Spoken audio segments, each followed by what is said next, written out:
ꯃꯛꯇꯗ ꯃꯌꯥꯝꯕꯨ ꯇꯔꯥꯝꯅ ꯑꯣꯛꯆꯕꯒ ꯂꯣꯏꯅꯅ ꯄꯥꯟꯊꯣꯏ ꯃꯉꯥꯡꯅ ꯏꯀꯣꯛꯅꯅ ꯈꯨꯔꯨꯝꯖꯔꯤ ꯉꯁꯤꯁꯨ ꯃꯌꯥꯝꯒꯤꯗꯃꯛꯇ ꯌꯥꯝꯅ ꯅꯨꯡꯉꯥꯏꯔꯕ ꯐꯨꯡꯒꯥ ꯋꯥꯔꯤ ꯑꯃ ꯄꯨꯗꯨꯅ ꯂꯥꯛꯆꯔꯤ ꯋꯥꯔꯤ ꯑꯁꯤꯕꯨ ꯏꯕꯤꯔꯛꯄꯅ ꯌꯨꯅꯤꯁꯟ ꯂꯥꯏꯈꯨꯔꯝ ꯂꯩꯃꯍꯜ ꯍꯧꯖꯤꯛꯇꯤ ꯃꯍꯥꯛ ꯃꯃꯧ ꯐꯪꯂꯦ ꯌꯨꯝ ꯑꯗꯨꯗ ꯃꯥꯒꯤ ꯃꯄꯨꯔꯣꯏꯕ ꯃꯆꯥꯅꯨꯄꯥ ꯑꯃꯗꯤ ꯍꯟꯗꯛꯇ ꯅꯧꯅ ꯂꯥꯛꯄ ꯃꯥꯒꯤ ꯃꯃꯧ ꯂꯥꯡꯂꯦꯟ ꯑꯗꯨꯒ ꯃꯈꯣꯏ ꯄꯨꯟꯅ ꯂꯩꯃꯤꯟꯅꯩ ꯂꯩꯃꯍꯜ ꯃꯃꯧ ꯅꯨꯄꯤ ꯑꯗꯨꯕꯨ ꯃꯆꯥꯅꯨꯄꯥ ꯄꯤꯕꯥꯅ ꯄꯥꯝꯖꯗꯨꯅ ꯂꯧꯔꯛꯂꯕꯅꯤ ꯍꯥꯏꯗꯨꯅ ꯊꯣꯏꯅ ꯍꯦꯟꯅ ꯋꯥꯈꯜ ꯈꯟꯖꯤꯜꯂꯨꯗ꯭ꯔꯦ ꯑꯗꯨꯕꯨ ꯃꯥꯒꯤ ꯃꯃꯧ ꯅꯨꯄꯤ ꯑꯗꯨꯅ ꯃꯥꯒꯤ ꯃꯌꯨꯝꯗ ꯂꯥꯛꯂꯕ ꯃꯇꯨꯡꯗ ꯆꯠꯂꯛꯄ ꯁꯥꯖꯠ ꯂꯤꯆꯠ ꯇꯧꯊꯣꯔꯛꯄ ꯈꯨꯗꯤꯡꯗ ꯃꯥꯒꯤ ꯊꯃꯣꯏꯅ ꯁꯥꯎꯅꯤꯡꯕ ꯍꯥꯏꯕ ꯑꯗꯨꯗ ꯑꯣꯏꯔꯝꯃꯤ ꯅꯣꯡꯃ ꯅꯨꯃꯤꯠ ꯑꯃꯅꯤ ꯑꯌꯨꯛ ꯑꯗꯨꯗ ꯂꯥꯡꯂꯦꯟꯗꯣ ꯉꯟꯇꯥꯅ ꯍꯧꯒꯠꯇꯨꯅ ꯌꯨꯝꯒꯤ ꯊꯕꯛ ꯇꯧꯕ ꯌꯥꯕꯁꯤꯡ ꯑꯗꯨꯕꯨ ꯊꯨꯅ ꯌꯥꯡꯅ ꯇꯧꯖꯩ ꯃꯗꯨꯒꯤ ꯃꯇꯨꯡꯗ ꯏꯔꯨꯖꯅꯕ ꯍꯥꯏꯗꯨꯅ ꯃꯅꯤꯡ ꯑꯗꯨꯗ ꯃꯩ ꯍꯧꯒꯠꯇꯨꯅ ꯈꯣꯡꯍꯥꯝꯕꯨꯟꯗ ꯏꯁꯤꯡ ꯈꯔ ꯊꯥꯡꯒꯠꯂꯝꯃꯤ ꯃꯇꯝꯗꯣ ꯑꯏꯪꯕ ꯃꯇꯝ ꯑꯣꯏꯕꯅ ꯏꯁꯤꯡ ꯑꯁꯥꯕꯅ ꯅꯠꯇ꯭ꯔꯕꯗꯤ ꯏꯔꯨꯖꯕꯒ ꯉꯝꯕ ꯆꯠꯅꯗꯦ ꯂꯥꯡꯂꯦꯟ ꯏꯁꯤꯡ ꯂꯨꯝꯅ ꯃꯩꯅꯥꯛ ꯑꯗꯨꯗ ꯐꯝꯂꯤ ꯃꯈꯨꯠ ꯑꯗꯨꯗꯅ ꯁꯤꯡ ꯃꯇꯦꯛ ꯑꯃ ꯄꯥꯏꯔꯒ ꯆꯥꯛꯂꯤꯕ ꯃꯩ ꯃꯅꯨꯡ ꯑꯗꯨꯗ ꯆꯛ ꯆꯛ ꯑꯁꯨꯝ ꯊꯤꯜꯂꯝꯃꯤ ꯑꯗꯨꯒ ꯃꯆꯤꯜ ꯑꯗꯨꯗ ꯃꯨꯔꯨꯝ ꯃꯨꯔꯨꯝꯁꯨ ꯁꯣꯜꯂꯝꯃꯤ ꯇꯟꯖꯥ ꯑꯁꯤꯗ ꯂꯩꯃꯍꯜꯁꯨ ꯌꯦꯅꯈꯥ ꯃꯅꯤꯡ ꯑꯗꯣꯝꯗ ꯍꯦꯛ ꯊꯣꯛꯂꯛꯏ ꯂꯩꯃꯍꯜ ꯃꯅꯤꯡ ꯑꯗꯨꯗ ꯃꯥꯒꯤ ꯃꯃꯧ ꯅꯨꯄꯤꯅ ꯃꯩꯅꯥꯛ ꯑꯗꯨꯗ ꯐꯝꯗꯨꯅ ꯃꯨꯔꯨꯝ ꯃꯨꯔꯨꯝ ꯁꯣꯜꯂꯤꯕ ꯇꯧꯔꯤꯕꯁꯤꯡ ꯑꯗꯨꯕꯨ ꯃꯍꯥꯛꯅ ꯍꯦꯛ ꯎꯔꯝꯃꯤ ꯃꯗꯨꯕꯨ ꯎꯕꯗ ꯃꯊꯟꯇ ꯍꯥꯏꯖꯩ ꯀꯔꯤꯅꯣ ꯃꯥꯅ ꯇꯧꯔꯤꯕ ꯑꯁꯤꯕꯣ ꯍꯩꯃꯥ ꯃꯥꯒꯤ ꯑꯁꯤꯕꯨ ꯃꯁꯤꯒꯤ ꯅꯨꯄꯤꯁꯤ ꯑꯩ ꯌꯥꯝꯅ ꯆꯤꯡꯅꯔꯛꯂꯦ ꯃꯈꯨꯠ ꯑꯁꯤꯗꯅ ꯁꯤꯡꯇꯦꯛ ꯑꯃ ꯄꯥꯏꯔꯒ ꯃꯩꯅꯨꯡ ꯑꯁꯤꯗ ꯆꯛ ꯆꯛ ꯊꯤꯟꯕ ꯑꯗꯨꯒ ꯃꯆꯤꯜ ꯑꯁꯤꯗꯅ ꯃꯨꯔꯨꯝ ꯃꯨꯔꯨꯝ ꯁꯣꯟꯕ ꯃꯥꯒꯤꯁꯦ ꯂꯥꯏ ꯐꯠꯇꯕ ꯁꯥꯟꯅꯕ ꯀꯥꯏꯅ ꯍꯥꯏꯕꯗꯣ ꯑꯣꯏꯔꯕ ꯖꯥꯠꯂꯅꯦ ꯉꯥꯏꯍꯥꯛ ꯌꯦꯡꯉꯤ ꯂꯩꯃꯍꯜ ꯃꯃꯧ ꯅꯨꯄꯤꯒꯤ ꯃꯇꯧ ꯑꯗꯨꯕꯨ ꯌꯦꯡꯕ ꯉꯝꯗ꯭ꯔꯗꯨꯅ ꯐꯠ ꯆꯪꯁꯤꯟꯗꯨꯅ ꯑꯁꯨꯝꯅ ꯍꯦꯛꯇ ꯍꯥꯏ ꯍꯩ ꯀꯔꯤꯅꯣ ꯅꯪꯅ ꯇꯧꯔꯤꯕꯗꯣ ꯅꯆꯤꯜ ꯑꯗꯨꯗ ꯃꯨꯔꯨꯝ ꯃꯨꯔꯨꯝꯒ ꯃꯌꯥꯝ ꯑꯃ ꯁꯣꯜꯂꯤꯕ ꯑꯗꯨꯅ ꯀꯔꯤꯅꯣ ꯂꯥꯡꯂꯦꯟ ꯃꯅꯦꯝꯅ ꯑꯗꯨꯝꯅ ꯃꯉꯣꯟꯗ ꯀꯧꯔꯛꯄ ꯑꯗꯨꯗ ꯃꯍꯥꯛ ꯃꯃꯥꯏ ꯂꯩꯊꯣꯛꯏ ꯑꯗꯨꯒ ꯏꯃꯥ ꯑꯩ ꯏꯁꯤꯡ ꯈꯔ ꯁꯥꯍꯜꯂꯝꯕꯅꯤ ꯏꯁꯤꯡ ꯁꯥꯍꯟꯕꯗ ꯑꯗꯨꯝꯅ ꯀꯅꯥꯅ ꯇꯧꯅꯕꯒꯦ ꯅꯪꯒꯤꯁꯦ ꯀꯔꯤꯒꯨꯝꯕ ꯑꯔꯣꯟꯕ ꯊꯕꯛ ꯑꯃ ꯇꯧꯔꯤꯕ ꯅꯠꯇ꯭ꯔꯣ ꯏꯃꯥ ꯋꯥꯈꯜꯗꯣ ꯑꯣꯟꯅꯔꯦ ꯅꯃꯧ ꯑꯩ ꯑꯗꯨꯒꯨꯝꯕ ꯃꯤ ꯅꯠꯆꯗꯦ ꯍꯩ ꯅꯆꯤꯟꯒ ꯈꯨꯝꯅꯨ ꯅꯪꯅ ꯇꯧꯕ ꯊꯕꯛꯄꯨ ꯑꯩꯅ ꯈꯪꯂꯣꯏ ꯍꯥꯏꯅ ꯈꯟꯕ꯭ꯔꯅꯦ ꯌꯥꯝꯅ ꯊꯨꯅ ꯍꯥꯏꯌꯨ ꯅꯪ ꯂꯥꯏꯇꯤꯡꯒ ꯁꯥꯟꯅꯕ ꯃꯤꯔ ꯅꯪ ꯏꯃꯥ ꯅꯃꯧ ꯑꯗꯨꯒꯨꯝꯕ ꯃꯤ ꯅꯠꯆꯗꯦ ꯑꯣꯏꯗꯕ ꯋꯥꯗꯣ ꯈꯤꯠ ꯉꯥꯡꯅꯨꯅꯦ ꯑꯩꯅ ꯅꯪꯁꯦ ꯌꯦꯡꯒꯦ ꯌꯥꯎꯅ ꯌꯦꯡꯂꯤꯕꯅꯤ ꯃꯇꯝ ꯑꯌꯥꯝꯕꯗ ꯅꯊꯟꯇ ꯃꯨꯔꯨꯝ ꯃꯨꯔꯨꯝ ꯁꯣꯟꯗꯨꯅ ꯂꯩꯕ ꯑꯁꯤꯕꯨ ꯀꯔꯤꯅꯣ ꯑꯩꯗꯤ ꯅꯪꯒꯤ ꯅꯇꯧꯁꯦ ꯀꯤꯕꯨ ꯀꯤꯔꯦꯅꯦ ꯏꯃꯥ ꯅꯃꯧ ꯀꯔꯤꯁꯨ ꯇꯧꯖꯈꯤꯗꯦ ꯇꯧꯗꯦ ꯀꯥꯏꯅ ꯃꯆꯤꯜ ꯑꯁꯦ ꯀꯌꯥꯅ ꯊꯤꯔꯤꯕꯅꯣ ꯌꯦꯡꯉꯨꯅꯦ ꯍꯧꯖꯤꯛꯇꯁꯨ ꯑꯩꯒꯤ ꯃꯥꯡꯗ ꯇꯧꯔꯝꯂꯤꯕ ꯑꯁꯤꯕꯣ ꯏꯃꯥ ꯌꯦꯅꯈꯥ ꯃꯅꯤꯡ ꯑꯗꯨꯗ ꯃꯈꯣꯏ ꯑꯅꯤꯅ ꯑꯁꯨꯝꯅ ꯋꯥ ꯉꯥꯡꯅꯕ ꯑꯁꯤꯕꯨ ꯄꯤꯕꯥꯅ ꯇꯥꯔꯗꯨꯅ ꯃꯍꯥꯛꯁꯨ ꯃꯅꯤꯡ ꯑꯗꯣꯝꯗ ꯊꯣꯛꯂꯛꯏ ꯃꯃꯥꯗ ꯌꯦꯡꯗꯨꯅ ꯏꯃꯥ ꯀꯩꯗꯧꯅꯔꯒꯦ ꯂꯩꯃꯍꯜ ꯃꯆꯥꯅꯨꯄꯥꯗ ꯃꯃꯥꯏ ꯑꯃꯨꯛ ꯑꯣꯟꯁꯤꯟꯗꯨꯅ ꯍꯥꯏ ꯏꯕꯨꯡꯉꯣ ꯅꯪꯒꯤ ꯅꯨꯄꯤꯁꯦ ꯀꯔꯤꯅꯣꯃ ꯏꯇꯧ ꯇꯧꯋꯦꯗ ꯅꯠꯇꯦ ꯃꯍꯥꯛ ꯑꯁꯤꯕꯨ ꯁꯣꯅꯣ ꯀꯥꯏꯗꯨ ꯆꯨꯕ ꯖꯥꯠꯂꯣ ꯃꯁꯤꯗ ꯄꯤꯕꯥꯅ ꯃꯔꯩ ꯑꯗꯨ ꯇꯠꯂꯤ ꯍꯥꯏ ꯏꯃꯥ ꯃꯥꯁꯦ ꯃꯇꯝ ꯄꯨꯝꯕꯗ ꯃꯥꯒꯤ ꯃꯁꯥ ꯑꯁꯦ ꯇꯨꯃꯤꯟꯅ ꯈꯛ ꯂꯩꯇꯦ ꯃꯆꯤꯜ ꯑꯁꯤꯗꯁꯨ ꯍꯣꯔꯣꯛ ꯁꯣꯟꯕꯗꯧꯅ ꯑꯃꯨꯛ ꯇꯣꯏꯕ ꯃꯨꯔꯨꯝ ꯃꯨꯔꯨꯝ ꯁꯣꯟꯈꯤꯕ ꯑꯁꯤꯅ ꯏꯕꯨꯡꯉꯣ ꯏꯃꯥꯗꯤ ꯁꯨꯝ ꯅꯪꯒꯤ ꯅꯨꯄꯤ ꯑꯁꯦ ꯀꯤꯖꯔꯛꯂꯦꯗ ꯀꯩ ꯋꯥꯅꯣꯗ ꯏꯃꯥꯅ ꯍꯥꯏꯔꯤꯕꯗꯨꯕꯨ ꯀꯔꯤꯅꯣ ꯍꯩ ꯃꯁꯥꯅ ꯇꯥꯕꯅꯤꯅꯦ ꯅꯪꯒꯤ ꯅꯨꯄꯤꯁꯦ ꯃꯤ ꯈ꯭ꯋꯥꯏꯒ ꯃꯥꯟꯅꯗꯦꯅꯦ ꯏꯁꯤꯡ ꯂꯨꯝꯕ ꯑꯁꯤꯕꯨ ꯃꯈꯨꯠ ꯑꯗꯨꯗ ꯆꯩꯇꯦꯛ ꯑꯃ ꯄꯥꯏꯔꯒ ꯃꯩꯅꯨꯡ ꯑꯁꯤꯗ ꯈꯣꯔꯣꯛ ꯈꯣꯔꯣꯛ ꯈꯣꯠꯂꯤꯅꯦ ꯑꯗꯨꯒ ꯃꯆꯤꯜ ꯑꯁꯤꯗꯅ ꯃꯨꯔꯨꯝ ꯃꯨꯔꯨꯝ ꯁꯣꯜꯂꯤꯕ ꯏꯃꯥꯒꯤ ꯃꯤꯠꯅ ꯁꯦꯔꯥꯟꯅꯅ ꯎꯕ ꯑꯣꯏꯔꯤꯒꯅꯤ ꯀꯔꯤꯒꯤ ꯁꯦꯔꯥꯟꯅꯅ ꯎꯕꯅꯣ ꯏꯃꯥꯗꯤ ꯁꯣꯅꯣ ꯆꯨꯗꯦꯅꯦ ꯍꯥꯏꯕꯤꯔꯤꯕ ꯑꯁꯤꯅꯤ ꯀꯔꯤꯒꯨꯝꯕ ꯏꯃꯨꯡ ꯑꯁꯤꯗ ꯐꯠꯇ ꯅꯨꯡꯗ ꯑꯋꯥ ꯑꯅꯥ ꯍꯦꯛ ꯇꯥꯔꯛꯄꯗ ꯅꯃꯥ ꯑꯩꯕꯨ ꯐꯠꯇꯦ ꯍꯥꯏꯅꯗꯤ ꯈꯛ ꯍꯥꯏꯒꯅꯨꯀꯣ ꯑꯁꯨꯝꯅ ꯍꯥꯏꯔꯝꯂꯒ ꯂꯩꯃꯍꯜꯗꯣ ꯃꯃꯥꯡꯂꯣꯝꯗ ꯑꯃꯨꯛ ꯆꯠꯈ꯭ꯔꯦ ꯄꯤꯕꯥ ꯃꯈꯥꯗ ꯐꯝꯗꯨꯅ ꯂꯩꯔꯤꯕ ꯃꯥꯒꯤ ꯅꯨꯄꯤꯗ ꯃꯨꯟꯅ ꯌꯦꯡꯉꯤ ꯄꯤꯕꯥ ꯃꯥꯒꯤ ꯅꯨꯄꯤ ꯂꯥꯡꯂꯦꯟ ꯑꯁꯤ ꯀꯅꯥꯅꯣ ꯍꯥꯏꯕ ꯃꯍꯥꯛ ꯃꯁꯛ ꯃꯨꯟꯅ ꯈꯪꯉꯤ ꯃꯥꯒꯤ ꯃꯅꯥꯛꯇ ꯐꯝꯊꯗꯨꯅ ꯃꯥꯕꯨ ꯌꯦꯡꯗꯨꯅ ꯑꯁꯨꯝꯅ ꯍꯥꯏ ꯂꯥꯡꯂꯦꯟ ꯑꯩꯅ ꯅꯪꯉꯣꯟꯗ ꯅꯪꯒꯤ ꯑꯗꯨꯒꯨꯝꯅ ꯇꯧꯕ ꯃꯑꯣꯡꯗꯣ ꯇꯧꯔꯅꯨ ꯍꯥꯏꯅ ꯍꯥꯏꯕ ꯅꯠꯇ꯭ꯔꯣ ꯑꯩꯁꯨ ꯇꯧꯗꯅꯕ ꯍꯥꯏꯗꯨꯅ ꯀꯟꯅ ꯍꯣꯠꯅꯕꯅꯤ ꯑꯗꯨꯕꯨ ꯈꯪꯗꯦ ꯏꯁꯥ ꯏꯊꯟꯇ ꯐꯝꯗꯨꯅ ꯂꯩꯔꯕꯁꯨ ꯆꯤꯝꯕꯥꯜ ꯑꯁꯤꯗ ꯀꯔꯤꯅꯣ ꯈꯪꯗ ꯃꯨꯔꯨꯝ ꯃꯨꯔꯨꯝ ꯍꯦꯛꯇ ꯁꯣꯟꯗꯨꯅ ꯂꯩꯔꯝꯃꯤ Nang nadugna tawba adubu imana ukre. Imana di nangulana lawre. Nang wakal daw ko. Tamcha, sibu aigi iralo. Aigi mapo asimagi. Asumak loinaduna layragadaba aigi sajani. Karigi mapok simagi loinaduna laygani. Layba taabani. Say, nang madugiti karisu khangan. Ahiba maibi kaya tanaduna hasana laitin kurum tholaga lore. Aduga adum phajakinda. Haba. Thajadre. Langlen mahakna mapam lamdamda lairingai matamda karigumba thawdo ama thoki. Thawdo adudagi mahak asi sono chubugumna tawkhibani. Mapam aduda lairingai matamdasu magi mama mapana tawduna maiba maibi tanaduna laitin kaya khurumkhrabani adubu phaba kawbudi laikhide. Bibana langlengi oiriba mataw asibu yamna munna khangi thamoygi oiba asengba nungsiba asigi mayaina mahakna langlenbu magi nupi oin lawshinkhibani. Karigi phattani langlen nangi damakta ilaisidi aina nangbu phanaba soiduna layengani. Langlen magi maithong adu imak maksinale bibana mu makhatai pharise yari khainangsu tawduna bo hatnaro aisu ine hoi fawba amju chalubi. Asi haiduna mahak hagotuna chakhirami. Langlen chakiba mai aduda yengduna mathanta machinda haijai. Aigi punsise onthoknasu laibak thiba haibadu oireko. Aibu uba miyoisingna ai asibu sono chubini haina soiduna hainaramganiko. Magi punsida karigumba khangu thaki thagdok amana magi punsibu asigumna ohenkhibani. Masina magi punsibu amuk nungai hande. Langlen ising asangba du tawduna sengna iruza maithole. Madugi tungda korau hanba ipa magi mafamda thamoy sengna thawni jari. He ipa ibungo tolabi na cha ibu amukta nungsibi. Ipamda lairiba uimana dabase amukta phanbi. Lai khuramba loreduna chakhumda sangduna ayuki sak adaba thongba hawgalimha. Asumna nongmanini ama haujingkhre. Namina koktonda jab yung nalay matam yung aduda mani mamaw makoy ani khagtale. Lay mahal ahal oy jarabasu masayam na nanjabini. Iruza bagi masam aswat pa adobo mangol aduda hak amat haduna famlaga. Samset hatuna kanghan na bahot na ram. Masinda isay amasungang duna. Samset aduna samdo hali. Mata nga sida imong dagi magi mamaw na pina makol thok na nokpagi konjal ama mahag na tari. Maduda samset halamba aduga chap leptuna. Mana adu thangatuna tai. Hi, karino. Namina chap yung laba madam asida. Mana imong asida. Makhonga thokna nokliba asibu. Aibu. Amuk sutai. Langlena magi famung adu da hiptuna. Machinbal adu nofetawi. Madi wakal amada tao. Lay mahal na amuk kahayjay. Hais. Magi si ay sumsing narakleda. Sono chubo oiba ama. Adu na traga na. Laitin sana ba ama. Mathanta layraga asumna nokwa asibu kanana hawnabage haibani. Mana nokliba asay ay amukta yengida he. Asi haiduna lay mahaldo masam halamba aduga toktuna hawgatuna makhong tapna thangduna imungda changlami. Mamaw no pigi katam na mahag changi thongjin marum aduda leptuna makok aduna haifet haithaduna kamanung aduda yengi. Aduna yenglabada ure magi mamaw no pi aduna famung aduda hiptuna noktuna layriba na fet tawribado.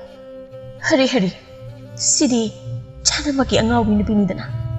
Angawi nupi asibu, iyum asida karam na imawoy na pusilak libano. Ay ne, ay, koy daw say, sumsawning laka daw riday. Kaya hada no yung ne, no patanda ka dun no Mana suna yung asida daw riba say, tengkang kaya nagtisure. Ay na yung mo ba? Masi, sumsum hensilak daw ri. Tayam na sawning lag daw rida. Kanaka di haraw bagino. Mahak na makul gathok na. Mathanta nokliba sibo. Masi ay tawita masi. Asi haiduna lay mahando mamang nupigi managtam na sangsili aduga. Hay Langlen, karino nang natawrido. Namina chap yung matam masida. Karigino nang nathanta pangnoto nokliba diya. Asam na laro pa sida Langlen. Wakal amada tawduna layrubado wakal kang tatari. Mahak thuk hagule. Lay mahal na wamakatay. Nang bo angaw biro. Nang bu sono subi na piro. Nangi na tause yengge hay na yengdo na lakpani. Nangi sidi karino matawre हेनमनख्रे नंगना असुना तौरीबसे नंगना युम असिदा हेक लाखिबा नमित अदुदगी हौरबने है युम असे अंगाव फैगी लेफम नतेने मीना खंख्रगा करिनो अइना तौगदब असिबो इमा नमौ आई हदमुसु तौखिदि हाइना हाइरकदौरिब्रा इबेमा नंग असिबो करिनो तसेंना ngaubra हाइबसु ngaudi ngauranu हाइबसु नंगना थोकपा हेक्ता नते नंगनी युम असिदा चथारिबा थौंग असिबो करिनो थुना हायु नरोन चुमु लंगले मागी ओइरिबो वफम असे माना मनेमदा खक हाइदे बिबानसु ममागी मफमदा करिसु हाइदे हाइदोक्तना अदुमक थमली लांगलेन वफम अदुबो मनेमगी मफमदा हाइदोक्लसि कदाय हाइदोक्लसि करम अनि असिगी मरक्ता महक हा ओइरे मागी ओइरिबा मतौ अदुदा मनेमना मंगोंदा nganglibani chaidibani haiba mahak khangi mapuroibanasu haidokanu haina kanna hai langlen wa amata khumbangamdana mahak tumina maru luktuna le hai nang buna sila dupan da bro khumo nang ne imung ase tawriba aronba thabak asi kari no haibane ima namaubo kari tawjagani kari su tawjade kakaidana adudi hayu nang si angaubira ha nang se sono subamiro ima khumune nang khumbangam de natra ibema se ima haige nang se sono chubinu pine angau bi haibuduni khangabra aidi nangbo asumna oiramgani haiba khangluda na imau ni haiduna harau na loksim jarure ibema se kairo laikai ni nangi sono subagi sajat ase khangna raktingai da nang ne napamda thuna chakko ana khoi nei maduda leijaru cho ima namauda haibi bo famada bokari no namauda adugumna haibigano angau bi nipi na imau oiba kaina haiba adudi pamde ne ikhoi dia mai bo phina kayam kuina kuptuna thamba yagani haujiti nangi oiba arot pasajat singdo loina mathi fonglak ledana ibema wayam na ngangbana kari su kana roi se imana fazana hairinge asida nangne lemna nayumda chakro ima namause miyam khangna luhonglak labine yum asina ipurai bagi yum namau aina yum asida ihan hana khong thangjing kiba mikop aduda kusigi polo isu yum pham asida oigani haina khanjaki wangang baga yamna hairene nangde ha yamna haireba is kusigi polo ifauba yum asida laigani haina khanja khre ka kaidana ho nangse sono chubine sono chui khangnabadi karigino nayum paliba ima namauso thamoi pali namauso khunai asigi chanabida hingninge ima ho nangna hingning lagana ne kadai dino ma chalaga hingluro kari thoi haiduna kapchaba sarino aidi haribasin nangbo makhata na imau oiba pamde yamna thuna ne nang yum ase thadokuna takhigedabane asumna wafam kaya hairamlaba matungda asauba amaga loinana lay mahando papangda thokiram langlel famung aduda famduna kaptuna lehauram he lai basi pumnamak nangnani aigi punsibo nangna asumna ohen bikhi banatra haujikti inem nei bunung sibidre yamasi sadoktuna chatkro haina pauba hairare hauji aina tawgadaba sibu karino mamsalakpa matam adawaini mangol adulay mahal family magi mapugningsda kari no wa mayam amasu khali tanja asida magi mapuray ba chawre maninglomdagi hek thogle mangol dhari da famduna lairiba magi nupibu yengduna lay mahal nasanu padubo thabo halakrabra halakri hengi da ngasidi mabo sangsenduna magi nupida munna yengi aduga wa makhatai lay mahal nangi saktam asibo ngasidi karino mo itaw tawida nahan makhay ga iman manade nate nangbo kay darabage ana ayek laybagidi mande sakfamse lay mahal magi mapukningda sauningbo khong kaya ama layrabasu maduloy na patharaga asum na mapurabada hay makoy pabo ay wa amata hayge wase yamna lusingkraban hauji karam tawgadabano haybado nang ay amukta muna tana hausi chawren phamthaduna kari wanu ne nangna yamna luba wa kaina hairiba duna ho kari bo oini aina hanasu haiduna leirabo afamduni adubo kari no ai bu wakalam oidri ho oiroi nangdi oiroi se namong nupi asigi wani. Aigi imong nupi asibu kaidorabagene. Isu nupa ama fanglani kaina hairabro. Chathoda, kadaidagi wano. Ho nangi namong nupi ase sot ozubi angawbi haibado tasengna chumle. Amuk toiba. Mana yum asel tawriba asidi nakoina di yum sida laitrabanina karisu khanglaroi. Imong nabu amuk kaidorabagene. Ho ngasisu namina chap yumga matam aduda magi pamungda heptuna mathanta pangnok te heknoktuna leibagi wani. Magi matawdu ubada aidi tasengna kibu kirabani. Henmankre mana asuna tawribasi. Hai sibu mama. Ho thajabidi natro makhoi pabwa ainabu nangonda karigi semjin sanba paw tamgadawribanu. Aise nangi nupi lay mahalne masi khangbiyu. Aina paw khakta tamba asida nakhoina di pangtamda tamsilaboy haina khalamgani. Lay mahal. Aisu kari haina haigadabano khangdrida. Namong nupi ase angawbine. Angawbi mabu imong nupi ni kaina haiduna. Yum asida kuina sangna konsinduna lehenba kaina haibududi aidi khangamloi. Hai nang so adudi ngai ko. Nasa nupana tarabadi soidana wathokpa tare. Nasa nupana khak yarak loi ko. Mani yade haina hairaga hekta yadadro. Sono zubi asibu imong ni kaina hairaga. Karidano nang aigi lemjafam asibo. Makhoi pabunga aidi haibiriba asini. Namong nupi angawis yamna thuna mayumda chalhankinaba thabak tawsi. Lay mahal. Nangbo natindo amukta yotharaga wa ngang kaidoge.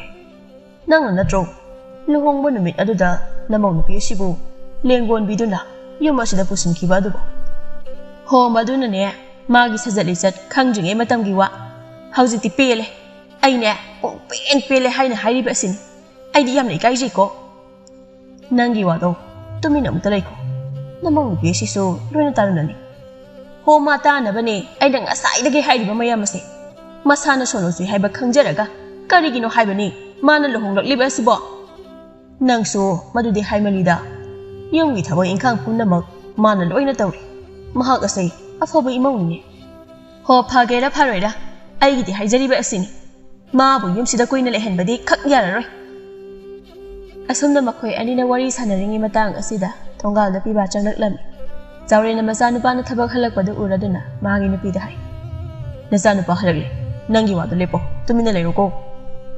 Piba changle mamaga mapaga leiribadu yengduna. Ma pabunga kari wari sanarmino. Karisu sanadida thabak halaklabadi imungda changjaro. Imungda changkhige haina tawbaga leimahalna macha nupada. Ibunga nang amuk tangai ko. Piba sap lepi mamai on thoraktuna. Ima ga wari ama sanakisi sida phamlula. Piba mamagi nakal oiramna phamthai aduga. Kari wari noima. Lai mahal hekta hai. Nangi napise kamdaw sa habano. Ima di maga lemina bat asek nakire.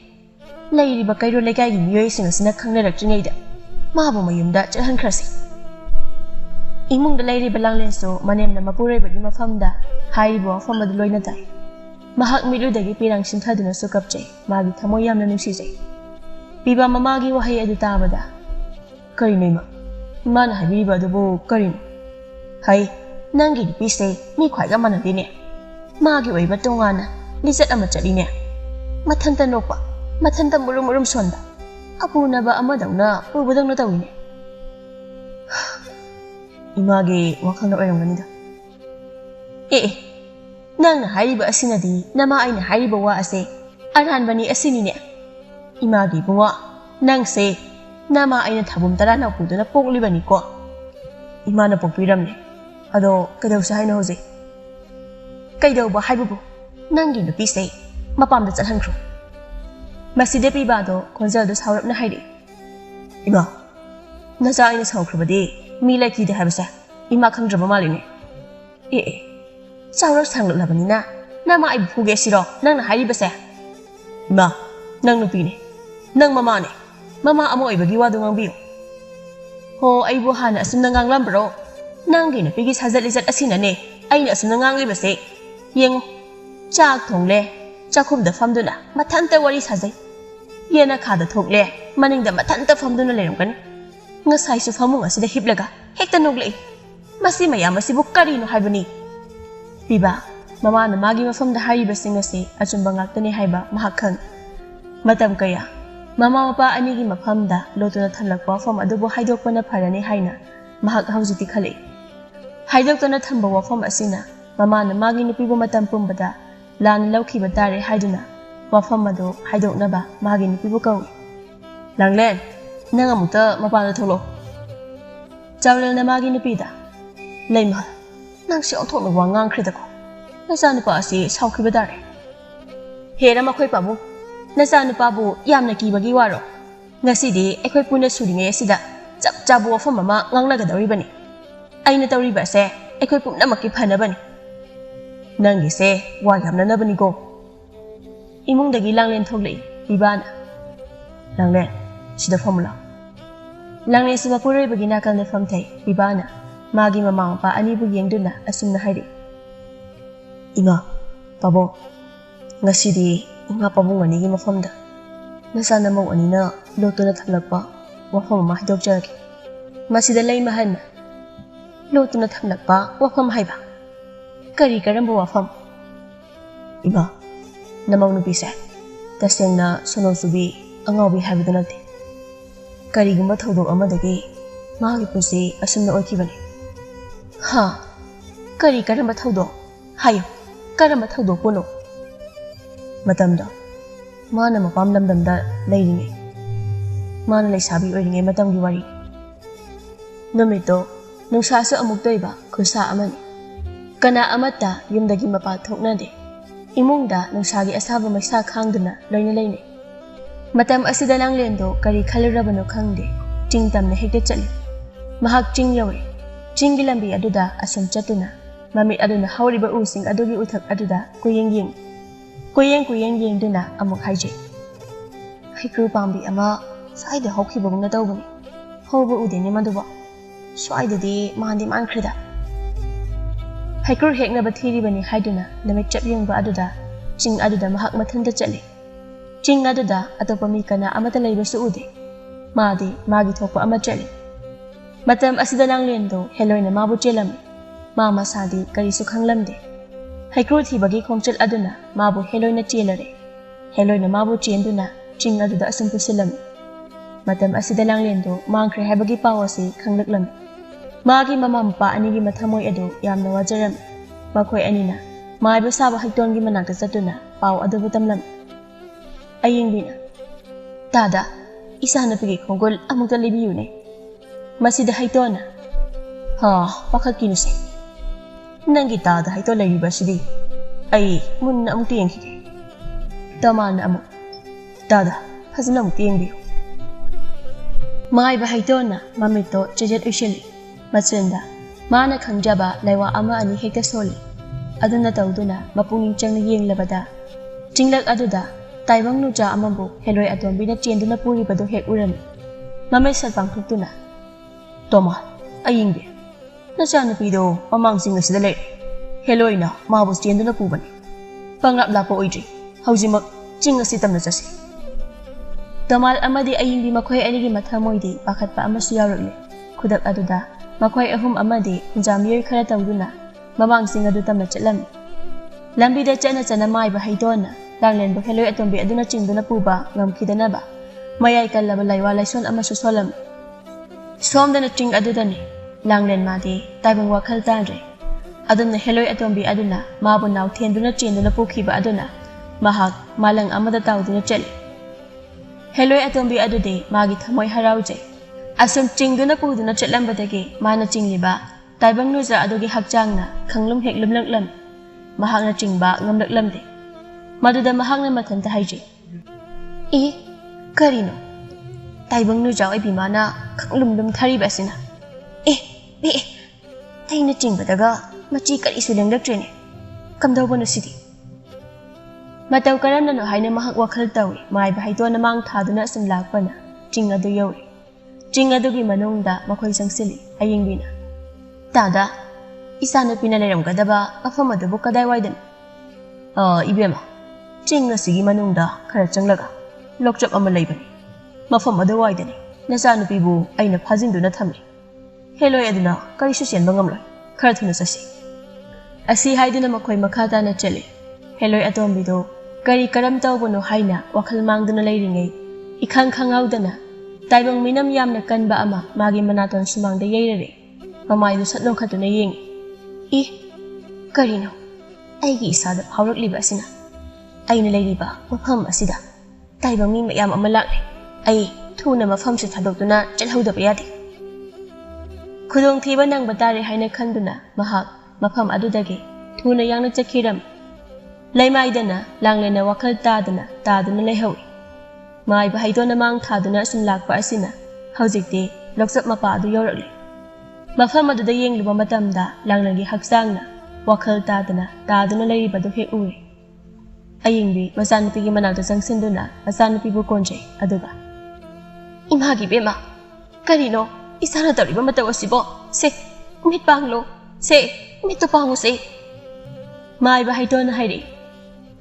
Isa langlen si karisu tawdri aine magi makok asida nairon amatang swangi ko asi haiduna mai ba haidona langlangi makok koiren thak aduda laiwa ama solami aduna tawrabada langlen do mikap thogli hanagi magi taibang busida hanjilakle asumna langlen bo heloina chenki ba asina magi sajatle jatta ahongba kaya amalaki laitin kaya khurumduna yengbani harama khaidi mafai adubu mapung phana loina phaba haiba adumadi oide Langlel wakhal tai adubu amu mahak machi masida ungi mathanta murum soli haukraba thaudoki wari adubu mamapa anigi mafamda lire wari asibu taraga chawrena hairi karigi wafam asibu nakhoi anina nahan makhai namana bai khoidagopan imosidi karisu khalun laitin khuramlaga soidana fagani babo magi se laitin kayadi khuram khraba male adubu mapung phanadi phate ipana khangba yamna haiba chingi itaw ngaiba male ai mabu kauki mabu lai khuram hange mana lai khuram labadi imau wi soidana phagani lai mahal masu wari adubu tarubada mathanta nungai raktre mamong nubu yengduna hai imau ibema imana de nangi asiguma wari ase karisu khangludabana nangonda hairida wafam kaya ama haikre nang ima bu sauganu ko ima namau kari so saujaba leijade se imau na kari gedana leigani imau gi damak aikhoi mayam ama leiriba sidi imau bu phatriba phauba ima na layeng digani biba mama na magi na pibu nungsibirakpa mataw ase ubada magi thamoi do yamna haraujarami langlen maso yamna haraujari ikhang khangudana lai mahal gi thamoi so nungsibagi machu amana sangkhri Masigi matung tarak panamita de chawrena loibi chingda chatuna mataw akhambu kaurure mayumda purakle wari pumbaso mataw akhamgi mafamda lire ida nangna amukta imau nupi asigi masada loinariba layong ase khaidopiuko akhamna khami khaidadi ko ida ai tawbine ai lai khuram bige ko soidana fanida asumna lai khuram bada changadaba mapot masai singado sunaba khudak aduda langle Kudak aduda chingi maiba akhamna lai khuramba hore yamna haiba maibani asumna mahakna phajana lai khurambire lai khuramba loyaduna hairi ito lai khuramba loibibani ne haujikti ne karisu tawr aina phajana khuramba oibani ko ito yam nungaije ibana akhamda yengduna babungna namongna bibo sumna lai khurambi basa nasa yamna nungaire babung ngaside namongna bigi makut yengkisi hauba hautaba chak chara masasi masida akhamna harawraduna chapi kiko nakhoi tam kiningol thongpa mathel se aiti yamna pambiba oibani ne ai chabi kiko magi wasida makhoi puna noi asumna chaklen aduma makhoi puna chaminare chawren idaw nangbu hautrabo ai kaigi hauri tabanu ne asu haupa insang to ko aiti pokpadagi bucha da bo oibani ne insang ga oktrabaso mayam lady hafange hafallo ai ukshay okai na bachage ko asumna nok na makhoi puna chaktu chaminaram numit kharani haujingkhre chingi maiba aduna lai khuram bikhiba adudagi haujikti langle magi masado karisu tawrakhidre marakta anam aha chuba apunaba amana pubagumna tawba chorolonba ungba madupumnamak amata tawdre ꯃꯍꯥꯛ ꯌꯥꯝꯅ ꯍꯔꯥꯎꯖꯔꯦ꯫ ꯆꯥꯎꯔꯦꯟꯅ ꯃꯥꯒꯤ ꯅꯨꯄꯤꯗ ꯍꯥꯏ, "ꯑꯩꯅ ꯍꯥꯏꯗ꯭ꯔꯥ ꯅꯃꯧ ꯅꯨꯄꯤꯒꯤꯁꯦ ꯆꯤꯡꯒꯤ ꯏꯇꯥꯎꯅ ꯂꯥꯌꯦꯡꯂꯕꯗꯤ ꯁꯣꯏꯗꯅ ꯐꯒꯅꯤ ꯍꯥꯏꯅ꯫ ꯍꯣꯏ ꯆꯨꯝꯃꯦ, ꯍꯧꯖꯤꯛꯇꯤ ꯑꯩꯒꯤ ꯏꯃꯧ ꯑꯁꯦ ꯐꯔꯦ, ꯀꯔꯤꯁꯨ ꯇꯧꯗ꯭ꯔꯤ꯫ ꯅꯪꯁꯨ ꯏꯁꯧ ꯂꯥꯡꯕ ꯂꯦꯞꯂꯦꯗꯅ ꯍꯧꯖꯤꯛꯇꯤ?" ꯂꯦꯞꯂꯦ꯫ ꯑꯁꯤ ꯍꯥꯏꯗꯨꯅ ꯅꯣꯛꯏ꯫ ꯑꯁꯨꯝ ꯇꯧꯅ ꯌꯨꯝ ꯑꯗꯨꯗ ꯃꯈꯣꯏ ꯄꯨꯟꯅ ꯅꯨꯡꯁꯤ ꯆꯥꯟꯅꯅ ꯅꯨꯡꯉꯥꯏ ꯌꯥꯏꯐꯅ ꯂꯩꯃꯤꯟꯅꯈꯤꯔꯝꯃꯤ꯫